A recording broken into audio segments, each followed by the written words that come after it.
Hello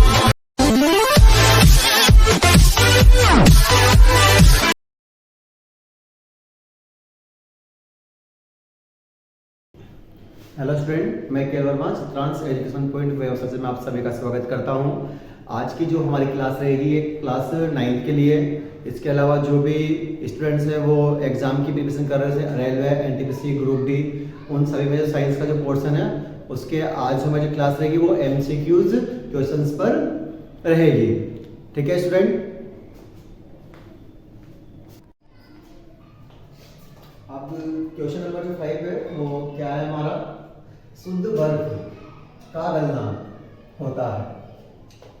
इसका answer अपने को समझना पड़ेगा कि इसका आंसर आएगा क्या। देखो, शुद्ध बर्फ का गलना है ना, तो गलना का मतलब क्या होता है कि जो ठोस होगा ना वो ठोस किस में बदलेगा, द्रव में बदलेगा। मतलब वो ताप जिस पर ठोस क्या हो द्रव में बदलने लग जाए, उस अवस्था को हम क्या कहेंगे, गलनांक कहेंगे। तो गलनांक होगा कितना, है ना। देखो 100 डिग्री वाला 373 डिग्री के है, 373 केल्विन है इसी। तो ये और ये हमारा आंसर नहीं हो सकता है किसी भी कंडीशन में। अब ये समझ लेना, ठीक है। ये और ये तो हमारा आंसर होगा ही नहीं। 273 डिग्री सेल्सियस जब 100 डिग्री नहीं होगा तो 373 कहां से होगा, पॉसिबिलिटी नहीं है। ठीक है, बचा क्या ऑप्शन हमारा 273 केल्विन। 273 केल्विन का मतलब होता क्या है, पहली बात तो ये 273 केल्विन का मतलब होता है 0 डिग्री सेल्सियस। और 0 डिग्री सेल्सियस होता है उस पर जो द्रव की जो अवस्था होती है वो क्या होती है, ठोस होती है। तो बताओ बर्फ ठोस अवस्था में है या नहीं है। तो बर्फ ठोस अवस्था में होगा, जब वो ठोस अवस्था में होगा तभी तो वो क्या करेगा, गलेगा।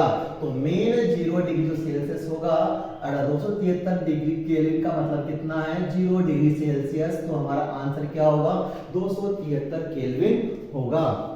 क्लियर आया समझ में। दोबारा से मैं इसको रिवाइज कर देता हूं कि शुद्ध बर्फ का गलनांक कितना होगा। तो इसका आंसर क्या होगा, 273 केल्विन होगा, क्योंकि 100 डिग्री और 373 जो केल्विन होता है इस पर जल उबलने लगता है। क्लियर। चलो नेक्स्ट क्वेश्चन बढ़ते हैं। किसी ठोस से सीधी गैस अवस्था प्राप्त करने वाले पदार्थों का गुण है। देखो क्वेश्चन पे जाते हैं हम दोबारा से। क्या है पहले अवस्था, ठोस है और ठोस से सीधी किसमें बदल रही है, गैस में बदल रही है। तो इस अवस्था को हम क्या कहेंगे, तो आप सभी जानते ही हो, हमने पढ़ा ही लास्ट क्वेश्चन में इसका ऊर्ध्वपातन। क्या होता है, ऊर्ध्वपातन होता है। क्लियर। ऊर्ध्वपातन ये कौन कौन से एग्जाम में आपको होता है, कपूर, है ना। उसके बाद में लास्ट क्वेश्चन था उसमें हमने क्या पढ़ा था, अमोनिया क्लोराइड हमने पढ़ा था। अब बात करते हैं क्वेश्चन जो है क्वेश्चन नंबर 7 क्या है, मात्रक पे आ गया है क्वेश्चन। अब मात्रक पास्कल किसका मात्रक है, ठीक है।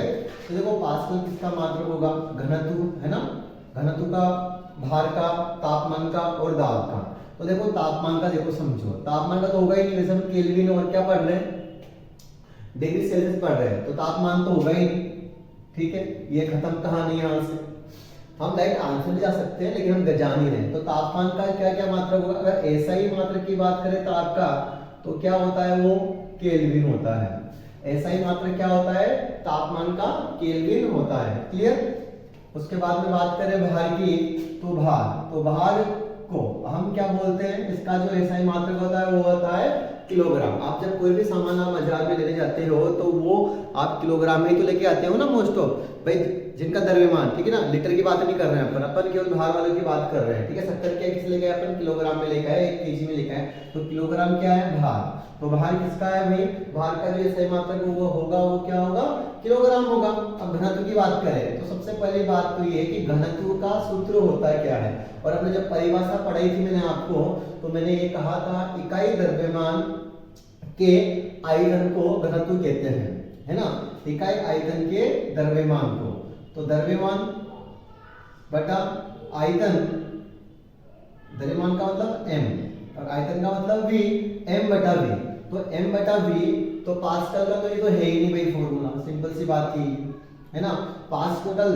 अब इसमें क्या है कि अभी इसका जो मात्रक है, ठीक है, वो क्या होगा, m फॉर किलोग्राम और v का जो मतलब आयतन, आयतन का मात्रक क्या होता है आप सभी जानते हो, मीटर क्यूब।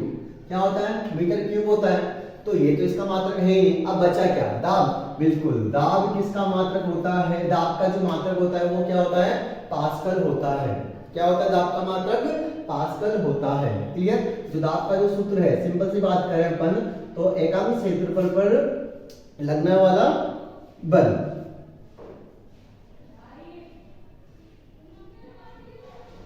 तो क्या होगा? ये दाब होगा। सिंपल सी बात यही है। ठीक है, चलो बढ़ते हैं नेक्स्ट क्वेश्चन की तरफ। क्वेश्चन नंबर 8, किलोग्राम प्रति घन मीटर में मापा जाता है। तो देखो इसका आंसर मेरे ख्याल सबको याद हो गया होगा, है ना? ऊपर ही देखो घनत्व, है ना? तो किलोग्राम मतलब mg, mg का मतलब किलोग्राम, और दर में आयतन, आयतन मतलब v, है ना?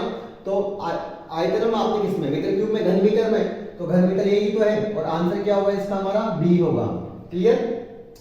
उसके बाद क्वेश्चन नंबर 9 की तरफ बढ़ते हैं हम। शुष्क बर्फ किसे कहते हैं? ठीक है, तो शुष्क बर्फ कहते हैं किसको है? ठोस जल।